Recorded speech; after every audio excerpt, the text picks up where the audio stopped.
भगवान शंकर उस विष को हाथ में लेकर अपने मुख से पीने ही तुरंत पीने वाले थे। तुरंत जो विष मंथन में निकलकर सम्मुख में आया है, जो विष प्रकट हुआ है, वो विष देवादिदेव महादेव की साक्षी में पहुंचा है और भगवान शंकर की साक्षी में पहुंचकर वो विष भगवान शंकर अपने हाथों में लेकर पीने वाले, भगवान शंकर उसको पीने वाले। और भगवान देवादिदेव महादेव जब वो विष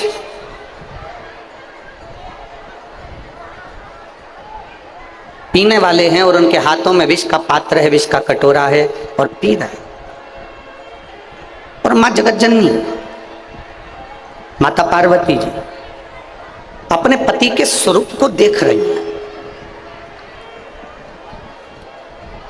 हमने पहले भी एक बार कथा में कहा था कि कितनी भी विषम परिस्थिति आ जाए, कितनी भी विषम, उस विषम परिस्थिति में केवल एक नारी, उस विषम परिस्थिति में केवल एक स्त्री, उस विषम परिस्थिति में एक स्त्री, एक नारी एक ऐसी होती है जो उस विषम परिस्थिति में, चाहे वो आपके घर की माँ हो, आपके घर की बहन हो, आपके घर की बेटी हो, आपके घर की धर्म पत्नी हो, आपके घर की बुआ हो, आपके घर की काकी हो, आपके घर की नानी हो, आपके घर की दादी हो, कोई भी आपकी विषम परिस्थिति में जब सामने विषम परिस्थिति आकर खड़ी होती है, उस जगह पर अगर कोई मार्ग ना सूझे, उस जगह पर अगर कोई मार्ग ना मिले, कोई मार्ग आपकी बुद्धि में आई ना रहा हो, तब घर की नारी के पास में, घर की स्त्री के पास में 5 मिनट बैठो और उनसे अपने मन की बात कहो, जरूर कोई ना कोई हल निकल कर सामने आ ही जाता, कोई ना कोई हल जरूर आए, कोई ना कोई हल आपके सम्मुख में निकल कर आएगा। और एक और बात अपने स्मरण में लीजिएगा,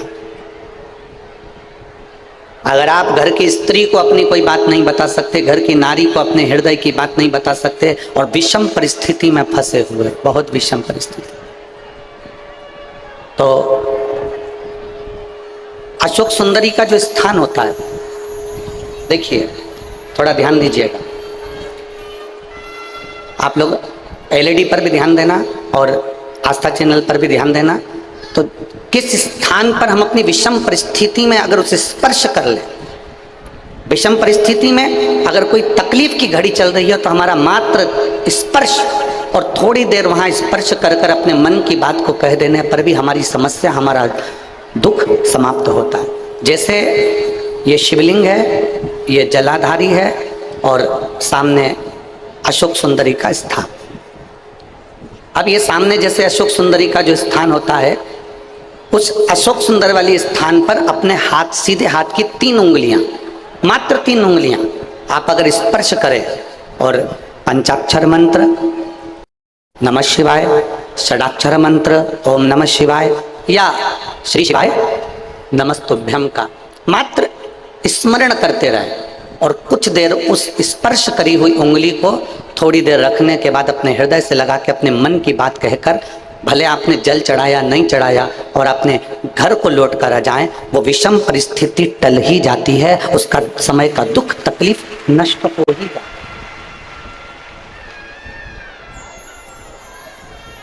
वो एक विषम परिस्थिति को टालने का स्थान। कहते हैं कि जब हम अशोक सुंदरी वाले स्थान पर,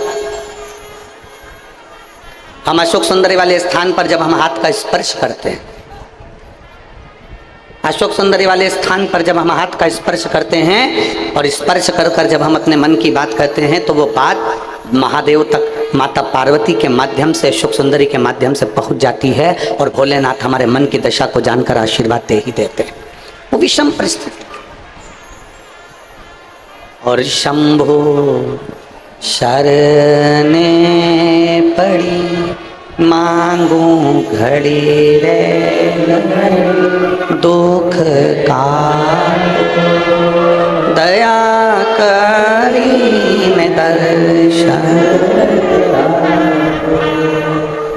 विषम परिस्थिति के समय पर भगवान शंकर को याद करना, एक विषम परिस्थिति के समय पर अशोक सुंदरी की जगह का स्पर्श करना, एक विषम परिस्थिति के समय पर बेलपत्र के वृक्ष की मिट्टी का स्पर्श करना, या विषम परिस्थिति में घर की स्त्री, घर की नारी, घर की बहन, घर की बेटी, घर की दादी, घर की नानी, घर की माँ, उसके पास में 5 मिनट बैठकर अपने मन में हो रही क्षुब्धता को, अपने मन में आ रही विषमता को प्रकट कर।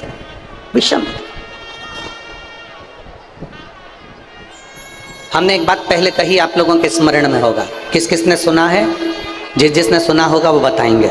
हमने पहले कथा में कहा था कि नारी का आधा शरीर देवादिदेव महादेव का होता है। सुना था कि नहीं सुना था? बोलो, जम के तो बोलो। सुना था ना सबने? स्त्री का, नारी का आधा जो स्वरूप है, स्त्री का आधा जो भाग है, स्त्री का आधा जो स्वरूप है, वो पुरुष का अर्थात देवादिदेव महादेव का भाग। कई जगह पर कई लोग प्रवचन में कह देते हैं कि अपनी घर की पत्नी को कुछ मत बता। कई लोग कह देते हैं कि अपने घर की स्त्री को कुछ मत बताओ।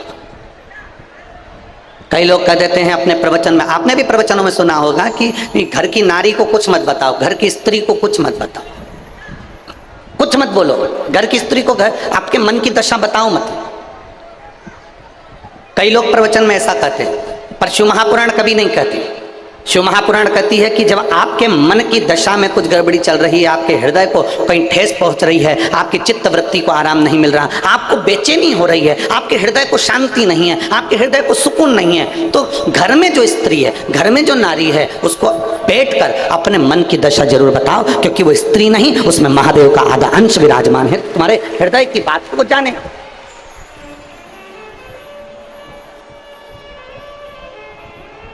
आपके हृदय की मनोदशा को वो पहचाने, आपके हृदय की बात को वो जानने का प्रयास करे, उसको कहो।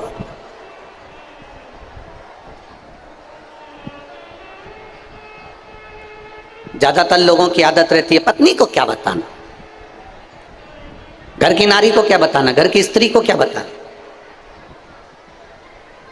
अगर नारी को बताएंगे, स्त्री को बताएंगे तो वो ज्यादा टेंशन में ले लेगी, और टेंशन लेगी तो मुझे भी टेंशन दे देगी। स्त्री को क्या बता, नारी को क्या बताना, क्या बता।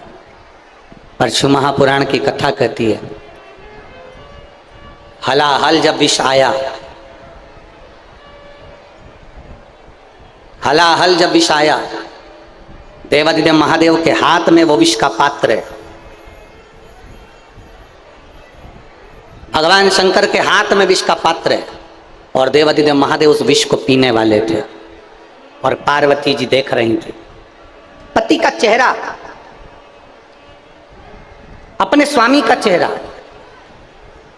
अपने पति का चेहरा पार्वती जी देख रही थी। और माता पार्वती जी ने जो पति का चेहरा देखा, और देखते से माता पार्वती उनके करीब में पहुंच गई, उनके नजदीक, उनके पास में। और माता पार्वती जी जैसे ही भगवान देवादिदेव महादेव के नजदीक में पहुंची और भगवान शंकर के पास दौड़कर माता पार्वती जी पहुंची, दौड़कर।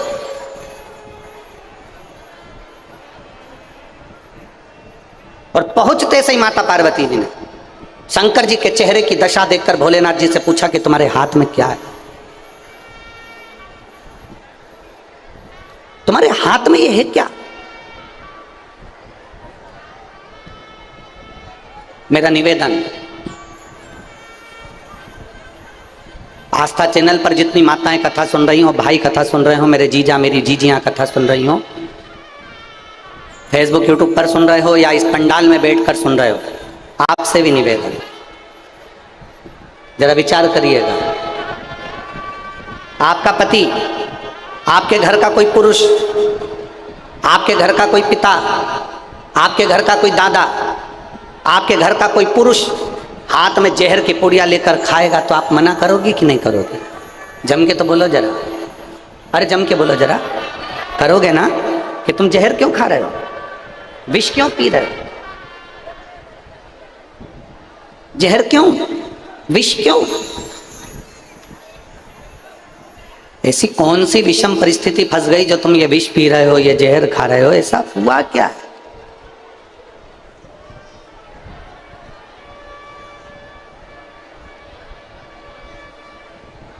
ऐसी विषम परिस्थिति कौन सी है जो आपको जहर खाना पड़ रहा है, विष पीना पड़ रहा है? मेरे देव अधिदेव महादेव विष के पात्र को अपने पास में रखें। विष के पात्र,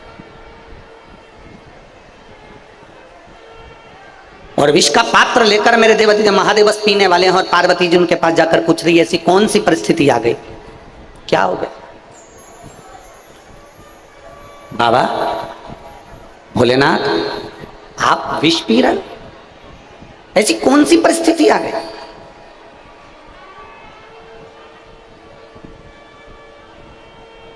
घर का लड़का, घर का पुरुष, घर का पिता, घर का भाई, घर का बेटा, घर का पुरुष अगर जहर खाने को तैयार होता है ना, विष पीता है ना, तो वो ये नहीं जानता कि ये विष केवल तू अकेला नहीं पी रहा है, ये विष तू तो पीकर मर जाएगा, पर तेरे पीछे जो पूरा परिवार जुड़ा है वो भी मरे के बराबर हो जाएगा। वो नहीं समझता इस चीज, वो इस चीज का स्मरण नहीं कर पाता, वो इन बातों को ध्यान नहीं दे पाता। और उसको ध्यान दिलाने वाली केवल एक घर की नारी होती है, एक स्त्री होती है, एक माँ होती है जो ध्यान दिलाती है। शंकर भगवान के हाथ में विष का पात्र आया, देवादिदेव महादेव विष पीने वाले थे, माता पार्वती दौड़ कर आई और शंकर जी के सामने आकर खड़ी हो गई। ऐसा क्या, ऐसा क्या जो आपको विष पीना पड़ रहा है? आपको? शंकर भगवान कहते हैं ये मंथन में निकला हुआ विष है और समुद्र मंथन में निकला हुआ विष है, इस विष को मुझे पीना ही पड़ेगा। किसके लिए पी रहे हो? किसके लिए ये विष, किसके लिए पी?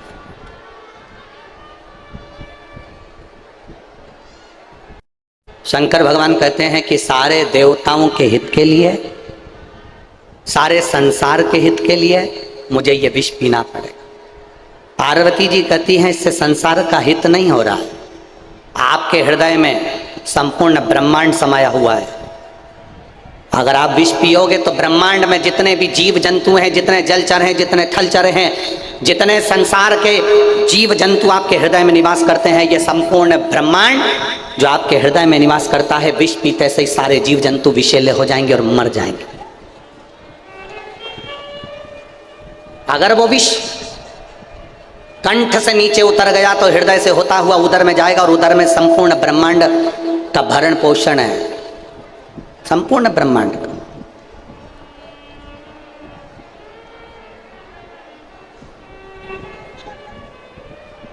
उस उदर में संपूर्ण ब्रह्मांड का भरण पोषण संपूर्ण,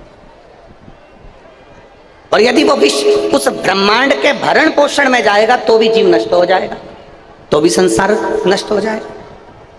तो भगवान शंकर हाथ में विष लिए हुए हैं और पार्वती जी से पूछते हैं अब इस विष का मैं करूं क्या, इस विष का मैं क्या करूं?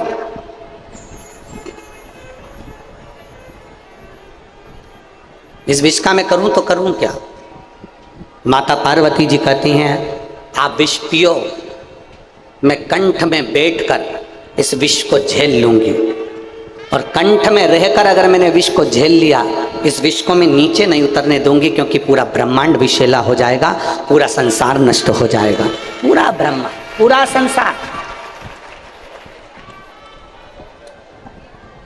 दुनिया के लोग कहते हैं सबसे ज्यादा जहर घर के पुरुष को पीना पड़ता है, सबसे ज्यादा दुख घर के पुरुष को झेलना पड़ता है, सबसे ज्यादा तकलीफ घर के पुरुष को झेलना पड़ती है।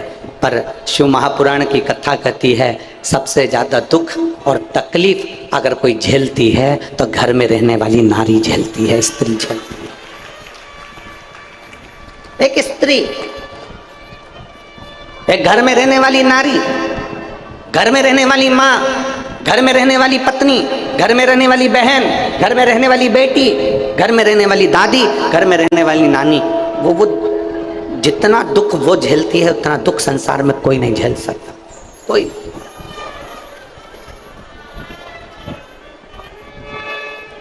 चलो मेरी जीजियों, उत्तर देना आप लोग। 16 सोमवार का व्रत कौन करता है, पुरुष की स्त्री? जम के बोलते जाओ जरा। स्त्री। वैभव लक्ष्मी का व्रत कौन करता है? स्त्री। तीज का व्रत कौन करता है? चतुर्थी का व्रत कौन करता है? छठ का व्रत कौन करता है? स्त्री। सोमवार, मंगलवार, बुधवार कौन करता है? स्त्री। अब इसको क्या पड़ी? तुमको पढ़ा क्या आखिर कि तुम व्रत कर रही हो? तीज का व्रत करो, चतुर्थी का व्रत करो, पंचमी का व्रत करो, छठ का व्रत करो, हरतालिका तीज का व्रत करो, इसका व्रत करो, उसका व्रत करो, तुम्हें क्या पड़ी? पर केवल एक नारी, एक स्त्री ऐसी होती है जो व्रत भी करती है तो खुद के लिए नहीं करती, अपने पति, अपने बच्चे, अपने परिवार के हित के लिए करती है।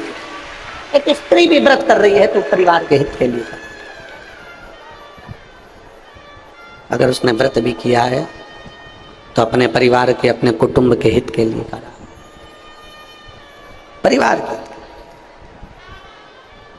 माँ जगत जननी माता पार्वती कंठ पर आकर बैठ गई। कंठ, हृदय में पूरा ब्रह्मांड समाया है मेरे देवादिदेव महादेव के, पूरा। पार्वती जी बैठी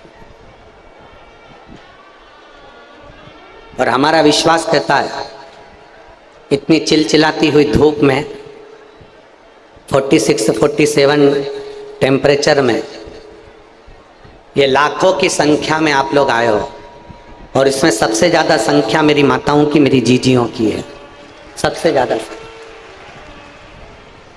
और मेरी जीजियों की, मेरी माताओं की संख्या सबसे ज्यादा है तो मैं जितनी मेरी जीजियां आई है ना, ये कथा सुनने भी आई है ना, तो केवल अपने अकेले के उद्धार के लिए नहीं आई हैं, अपने परिवार के उद्धार के लिए।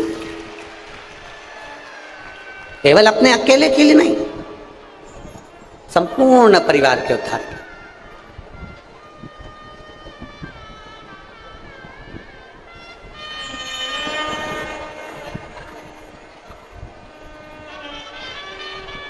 जितना भी व्रत कर रही हो, जितनी साधना कर रही हो, जितना तप कर रही हो, ये सब परिवार के उद्धार है, परिवार।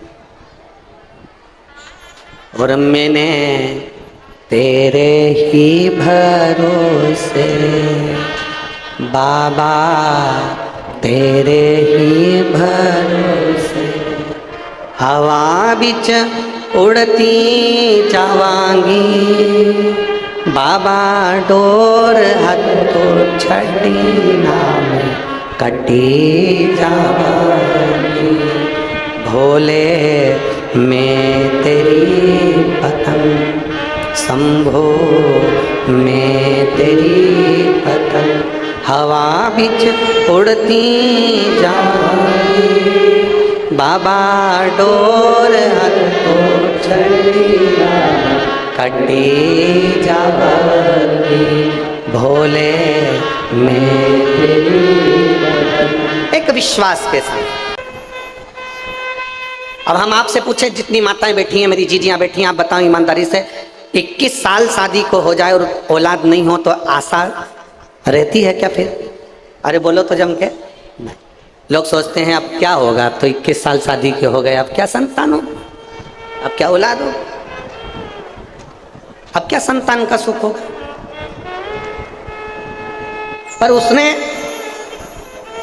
एक बार जड़ को बांधा, नहीं हुआ, दूसरी बार जड़ को बांधा, नहीं हुआ, तीसरी बार जड़ को बांधा, पशुपतिनाथ का व्रत किया, शंकर जी के मंदिर में स्तुति करती रही कि अब जो देगा मेरा देव अधिदेव महादेव। भरोसा दृढ़ कर, विश्वास दृढ़ करिए। और जब भरोसा पक्का हो जाता है ना, विश्वास दृढ़ हो जाता है ना, जब एक दृढ़ता बन जाए, एक भरोसा हो जाए, एक विश्वास पक्का हो जाए, तो मेरा महादेव देता जरूर है, थोड़ी देरी कर सकता है, पर झोली भरता जरूर है, निश्चितता। अच्छा, अब आप लोग बताओ, ये चिलचिलाती हुई धूप में 46-47 डिग्री टेम्परेचर में आप बैठे हुए हो, कथा सुन रहे हो। अच्छा अच्छा संत साधु भी इतनी चिलचिलाती हुई धूप में अपनी झोपड़ी में अपनी कुटिया में रहता है, पर उससे बढ़कर तुम हो जो चिलचिलाती हुई धूप में भगवान शंकर की अविरल भक्ति को पाने के लिए भर इस गर्मी में बैठे हो। कार्यकर्ता तो चिल्लाते रहेंगे, पानी का पाउच फेंकते रहेंगे, और तुम पानी के पाउच के चक्कर में ये कीमती हीरे को छोड़ दोगी, और बाद में 7 दिन ऐसे निकल जाएंगे और दुनिया की झोली भरा जाएगी और तुम्हारी झोली खाली रह गई, तो बाद में पछतावा होगा कि मेरे अमलेश्वर में कथा हुई और मेरी झोली खाली रह गई। चिल्लाने वाले चिल्लाएंगे, कार्यकर्ताओं का तो काम ही यही है कि वो किसी ना किसी तरह से तुम्हारी कथा को सुनने से डिस्टर्ब करेंगे। उनका काम ही यही है, कभी इधर से चिल्लाएंगे, कभी इधर से चिल्लाएंगे, क्योंकि 1 बजे कथा चालू होती है। अगर सुनने वाले को अगर रुचि हो ना, सुनने वाले व्यक्ति को अगर रुचि हो तो सुबेरे 2 घंटे पहले आ सकता है, पर 1 बजे आएगा, सबको दबाएगा, धमकाएगा, चिल्लाएगा, चोट करेगा, तब अंदर घुसने का प्रयास करेगा। ये तो आदत है इन लोगों की। कोई कहेगा हमारे रिश्तेदार, कोई कहेगा हमारे रिश्तेदार। हमारा निवेदन है, तुम्हारे रिश्तेदार है तो इनसे 5 लाख रुपए लेके बताओ, अभी के अभी 10 लाख रुपए लेकर बताओ, अभी के अभी। अगर तुम्हारे रिश्तेदार है ना तो 10 लाख रुपए ले और कहो कि इन सब जितने लोग बैठे हैं इनको मैं पानी पिलाऊंगा 10 लाख का, चिल्ड वाटर। उसमें क्या दिक्कत है? इनको आने दो, उनको आने दो, उनके चक्कर में तुम भी कथा नहीं सुन पाओ। कार्यकर्ता भी पानी का पाउच फेंक रहा है। कल एक महिला का चश्मा टूट गया आंख का, और चश्मा टूटा तो टूटा, उसका कांच उसके आंख के पास में चुभ गया। तुम्हारा क्या जाता है, तुम तो फेंक दो।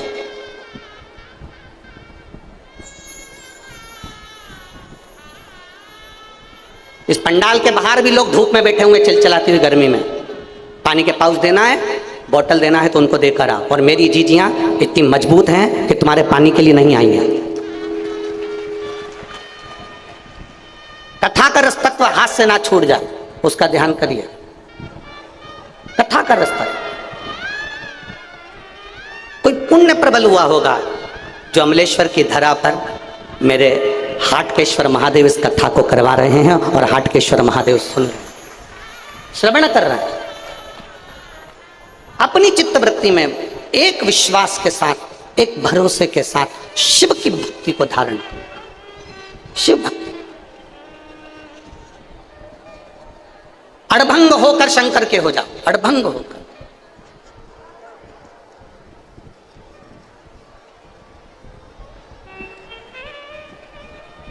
समर्पण शिव पुराण है।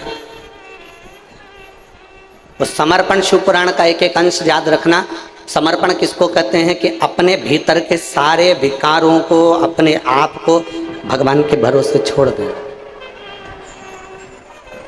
और मेरे बाबा दया करना, मैं तेरे भरोसे, मेरे बाबा दया करना, मैं तेरे भरोसे। सब कुछ समर्पित कर दो। पार्वती मैया शिव जी को देख रही, कंठ पर, हाथ पर विष को झेल रही। विष को झेल, स्त्री, नारी, माता वो तत्व है जो तुम्हारे भीतर के आधे से ज्यादा दुख को वो झेल लेती है। आधे से ज्यादा एक स्त्री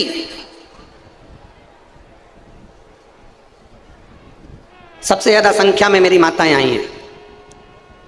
क्यों आई हैं? परिवार के हित के लिए। क्यों आई हैं? कोई अपने बच्चे के हित के लिए, कोई अपने पति के हित के लिए, कोई अपने घर के हित के लिए आई। कुछ अच्छा लेकर यहां से जाऊं, मेरे बाबा का गुणगान कर कर जाऊंगी, मेरे शंकर का स्मरण कर कर जाऊंगी, मेरे शिव को अपने दिल में बिठा कर जाऊंगी, तो मेरा देव अधिदेव महादेव मेरे मन की बात सुनेगा, जरूर सुनेगा।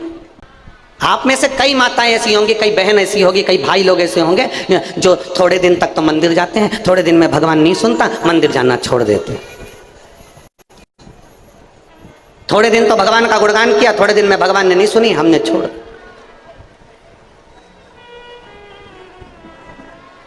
थोड़े दिन तो परमात्मा के दरवाजे पर गए, थोड़े दिन में नहीं सुना, हमने छोड़ दिया। नहीं, बोल बम का नारा है, जरा जम के बोलो, बोल बम का नारा है, सारी समस्या का हल। थोड़ा पीछा पकड़ना पड़ेगा, थोड़ा पीछे।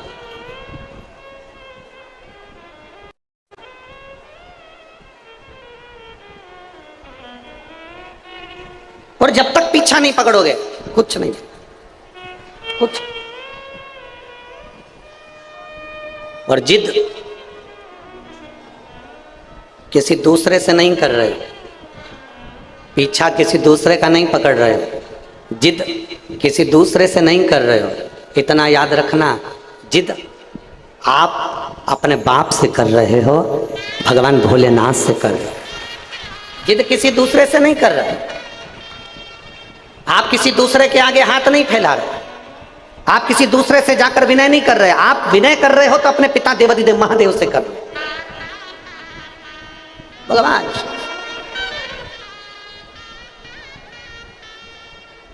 किसी दूसरे से नहीं।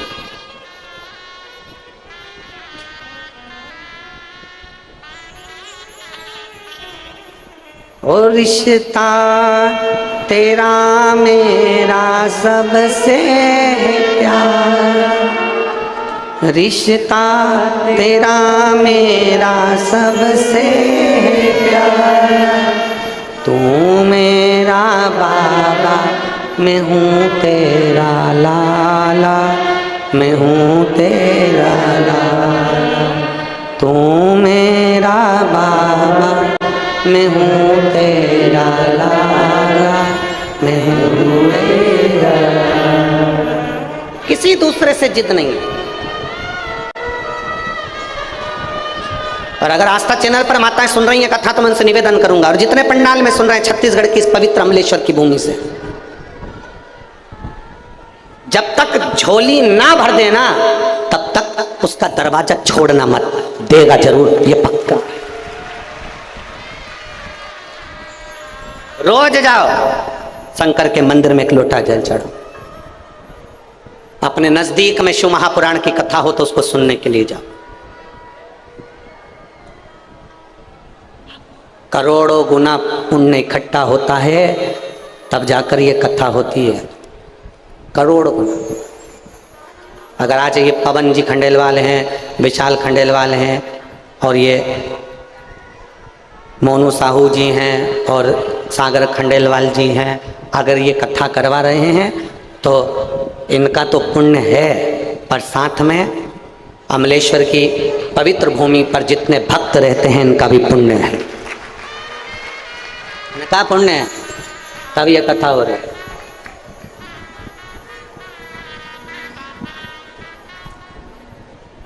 इस कथा के बाद में एक कथा सोलापुर में होने वाली थी, जो 6 तारीख से 6 जून से होने वाली थी।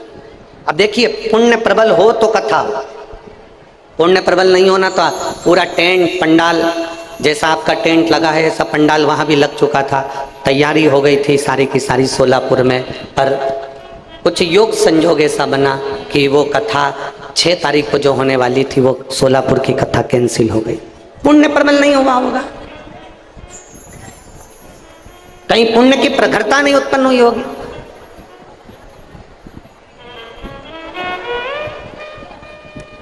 और क्या पता छत्तीसगढ़ वालों ने कैसा पानी चढ़ाया है भोलेनाथ जी को।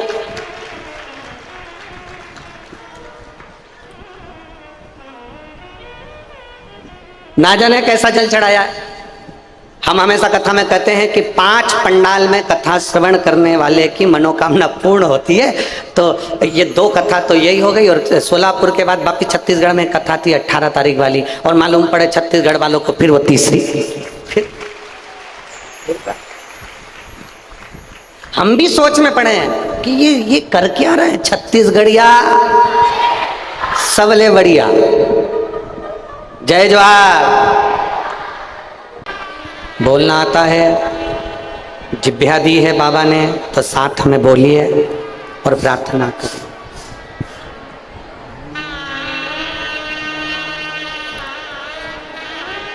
श्री शिवाय नमस्तु। श्री शिवाय नमस्तु। श्री शिवाय नमस्तु। श्री शिवाय नमस्तु। श्री शिवाय नमस्तु। भोला सब दुख काटो, ओ भोला सब दुख काटो। शिव शंकर जब तेरी माला, भोले बाबा जब तेरी माला। भोला सब दुख काटो,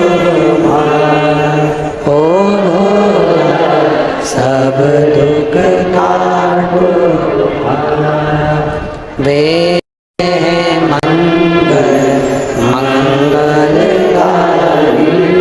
वैश है मंगल मंगलदायी। शमशान वासी हमारा, शमशान वासी हमारा। हो भोला सब दुख काटो, ओ भोला सब दुख काटो। शिव कथा कह रही है। एक विश्वास की दृढ़ता में थोड़ा जिद, किसी दूसरे से नहीं, अपने बाबा से अपन कर सकते। किसी दूसरे से जिद नहीं कर रहे। अगर जिद कर भी रहे हैं तो हमारे देव अधिदेव महादेव से। बोल बम का नारा है। अगर जिद कर रहे हैं तो हम अपने बाबा से, अगर कुछ बोल भी रहे हैं तो हमारे बाबा से। अगर कुछ कहना भी है तो हम हमारे बाबा से कहें। पूर्ण समर्पित हो जाओ, पूर्ण समर्पित। अच्छा ईमानदारी से बोलो री मेरी जीजी और मेरे जी जाओ। जब नींद लग जाती है, मोबाइल साइड में पड़ा रहता है, सोने की रकम गले में पड़ी की पड़ी रहती है, मोबाइल पड़ा, एसी का रिमोट पड़ा, सारा सामान तुम्हारा घर में पड़ा और तुम एकदम नींद में चकाचक सो रहे। बहुत पक्की नींद, बहुत पक्की, एकदम नींद में चकाचक सो रहे, बहुत पक्की नींद। अब जब तुम सो रहे हो, मोबाइल, अलमारी, तिजोरी, सामान, पैसा, थैला, सब किसके भरोसे छोड़कर सो रहे? बोलो तो जम के। अब तुमने कहा अपनी पत्नी से, सुनो मेरा मोबाइल रखा है, मेरी ये सामान पड़ा है, और पत्नी से कहा कि ये मेरा मोबाइल रखा है, ये मेरा सामान पड़ा है, और मालूम पड़े पत्नी की भी नींद लग गई, उसने भी सामान वहीं पर छोड़ दिया, उसने भी वहीं पर छोड़ दिया। किसके साथ, किसके भरोसे, किसके आश्रित होकर?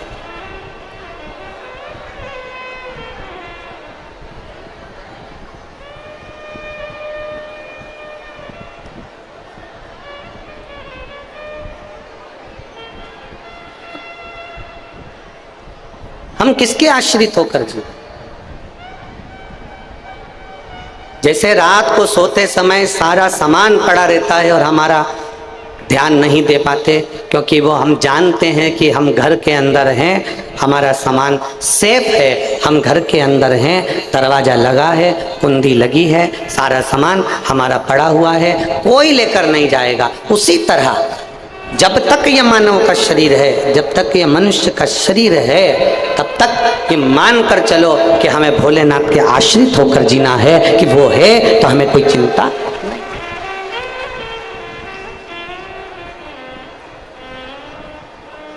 किसी ने बहुत अच्छा कहा था,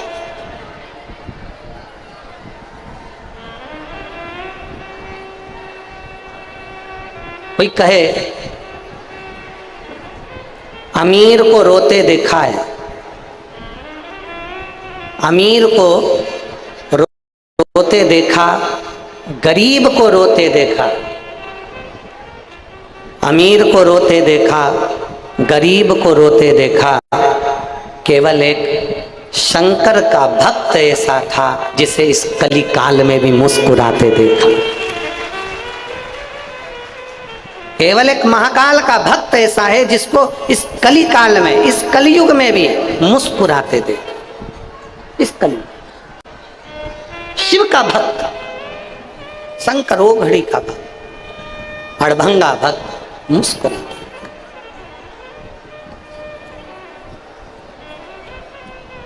कली काल में अगर ये संसार सागर में दुख का दुख किसी का कम नहीं है, संसार सागर में ढेरों दुख है, पर शंकर पर जो भरोसा कर लेते हैं, शिव पर जो आश्रित हो जाते हैं, शंकर के भरोसे जो जीना चालू कर देते हैं, उनके चेहरे पर प्रसन्नता बनी रहती है, उनके चेहरे पर मुस्कुराहट बनी रहती है, उनके चेहरे पर एक आनंद की राशि बनी रहती है, मुस्कुराते। शिव कथा कर रही है, शिव महापुराण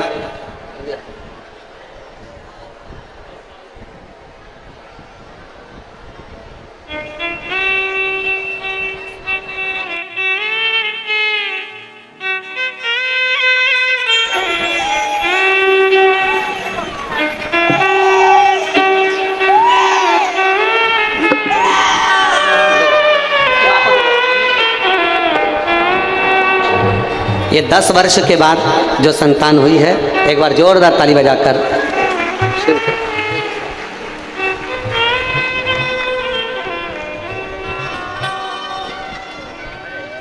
शंभो शरणे मांगू घड़ी रे दुख का दया करी न दर्शन शंभु शरणे मांगू घड़ी रे दुख का दया करी न दर्शन। शिव तत्व जहां पर भगवान ओघड़ दानी का जहां नाम है, जहां उच्चारण है, जहां स्मरण है, जरूरी नहीं कि आप शंकर को पहचान सकोगे। संसार में जन्म लेने वाला मनुष्य इतनी जल्दी शंकर को पहचान नहीं सकता, शिव को जान नहीं सकता। आप जब टीवी खोलेंगे तो टीवी खोलने पर भी आपको मालूम पड़ेगा तो कोई ना कोई शंकर की निंदा करने वाला मिलता ही रहेगा। आप जब जब टीवी खोलेंगे तब कोई ना कोई शिव की निंदा करने वाला मिल जाएगा। शंकर को जल मत चढ़ाओ, शंकर का चढ़ा हुआ मत खाओ, शंकर पर पानी मत चढ़ाओ, शिव मंदिर मत जाओ, ये तो शिवलिंग है, कहाँ तुम जल चढ़ाने जा रहे हो, कहाँ आचमन कर रहे हो। लोग निंदा करेंगे क्योंकि शिव को पहचाने नहीं है।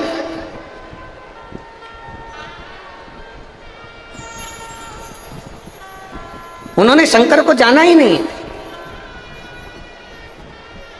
शिव को जान ही नहीं पा रहे।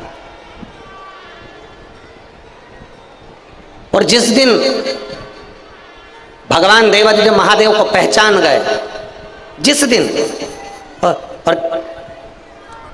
केवल एक सांसारिक मनुष्य से ही मतलब नहीं है। आप शिव महापुराण को उठाकर देखेंगे तो भगवान ब्रह्मदेव भी शंकर जी को नहीं जान पाए थे, और ब्रह्मा जी ने भगवान विष्णु से पूछ लिया था तुम्हारे पिता कौन है, भगवान नारायण ने कह दिया था मेरे पिता भगवान शंकर हैं। जैसे ही कहा शंकर, हाँ, जैसे ही शिव जी का नाम लिया तो तुम्हारे पिता को हम देख कब पाएंगे। एक बड़े सारे पर्वत को घुमाना प्रारंभ करा, घर्षण करना प्रारंभ करा, पर्वत में से अग्नि का खंभ प्रकट हो गया, प्रथम शिवलिंग प्रकट हो गया, शिवलिंग प्रकट हुआ, और प्रथम शिवलिंग प्रकट हुआ तो शिवलिंग को दुनिया के लोग तो जान नहीं सकते,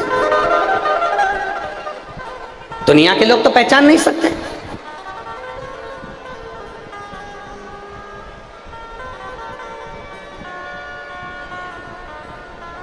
जरा विचार करिएगा, 33 कोटि देवी देवताओं में सबसे सरल देव अगर कोई है तो जम के बोल दो जरा, कौन है? महादेव। एक लोटा जल चढ़ाया, स्पर्श किया, उतने में उसने कृपा कर दी, उतने में कृपा। बखान क्या करूं राखों के ढेर का, चपटी खजाना हे गंगाधार मुक्ति द्वार ओंकार घोले ओंकार आयो शरण किया शंभुकार। ये शिव है, उसको ओघड़ी कहते हैं। और मेरी जीजियों, मेरे जीजाओं, मेरी बेटियों, बेटाओं, मेरी माताओं, एक विश्वास मानकर जाना। कोई तुमसे कह दे कि शंकर की कथा में क्या मिलता है जाने से, तुम छाती ठोक कर कहना तू जाकर देख, दुनिया की सारी दौलत उसी के चरणों में मिलती है। क्या मिलता, क्या प्राप्त? शिव कृपा किसको कहते हैं? शिव की उदारता किसको कहते हैं? शिव तत्व की प्राप्ति का बंधु हो शंकर, शिव ओघड़ी। ब्रह्मदेव नहीं पहचानता, ब्रह्मा नहीं पहचानता। कोई जरूरी नहीं है कि संसार में जन्म लिया हर व्यक्ति शिव को जान सकेगा। बहुत ध्यान दीजिएगा, सूर्य की रोशनी ओस की बूंद को भी मोती बना देती है। ओस की बूंद सूर्य की रोशनी में चमकती है और मोती जैसी प्रतिबिंब होती है। ओस की बूंद सूर्य की रोशनी का संग पकड़ती है तो मोती जैसी चमकने लगती है, और पृथ्वी पर जन्म लेने वाला मनुष्य जब शंकर के शिवलिंग का स्पर्श करता है तो वो भी हीरे जैसा चमकने लगता है। वो भी हीरे,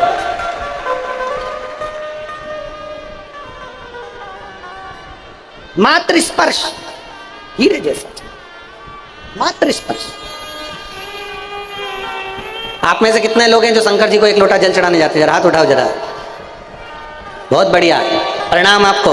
हर हर, बहुत बहुत साधुवाद, आपके चरणों को नमन करता हूं, प्रणाम करता हूं। और अपने अड़ोस में, अपने पड़ोस में और अपने धड़ोस में जितने लोग रहते हैं सबसे कहा करो एक लोटा जल शंकर के मंदिर में जरूर चढ़ाया करो,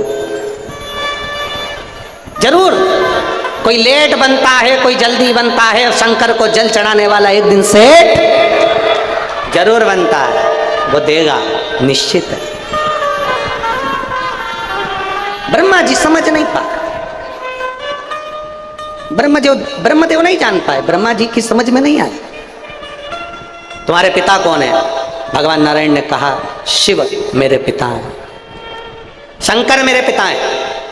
भगवान नारायण एक मिनट का संकोच नहीं करे, और एक मिनट का बिना संकोच के नारायण ने कह दिया शंकर मेरे पिता हैं। कोई तुमसे पूछे कि तुम शंकर को क्या मानती हो, कोई तुमसे पूछे कि तुम शिव को क्या मानती हो, तो छाती ठोक कर कहना शंकर मेरे पिता हैं, शिव मेरे बाप पिता हैं।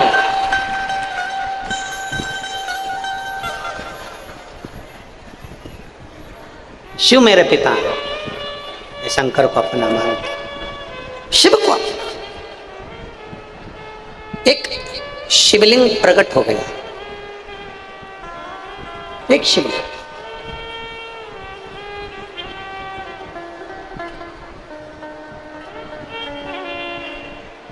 और जैसे ही एक शिवलिंग प्रकट हुआ, भगवान ब्रह्मदेव ने कहा मैं आपके पिताजी को जानना चाहता हूं। इस शिवलिंग का सिर कहां है, चरण कहां है, मैं देखना चाहता हूं। नारायण चरण देखने के लिए गए, ब्रह्मा जी शीश देखने के लिए गए, नारायण को चरण नहीं मिले, लौट कर वापिस आ गए। ब्रह्मा जी शीश देखने के लिए चढ़ते गए, चढ़ते गए, चढ़ते गए, केतकी का फूल तोड़ ला, गौ माता का संग लेकर आ गए। भगवान देवादिदेव महादेव के शिवलिंग के सामने झूठ बोल रही है गौ माता कि ब्रह्मा जी को शंकर भगवान का शीश मिल गया। केतकी के फूल ने झूठ बोला कि भगवान ब्रह्मदेव को शंकर भगवान का शीश मिल गया। दोनों ने झूठ बोला, शंकर भगवान ने श्राप दे दिया। शिव जी कहते हैं सुनो गौ माता, तुम मेरे शिवलिंग के सामने झूठ बोली हो, तुम्हारा पूरा शरीर पूजा जाएगा पर तुम्हारा मुख अपूज्य माना जाएगा, क्योंकि तुम झूठ बोल रहे हो। सुनो गौ माता, सारे देवताओं की परिक्रमा आगे से होगी, सारे दान आगे से होंगे, केवल गौ दान एक ऐसा रहेगा जो पूंछ पकड़ कर किया जाएगा, और गौ माता तेरी परिक्रमा पीछे से चालू होकर पीछे विराम हो। और केतकी का फूल तूने मेरे सम्मुख में झूठ बोला है, इसलिए सारे देवताओं पर तू चढ़ेगा पर महादेव पर कभी नहीं चढ़ेगा, कभी।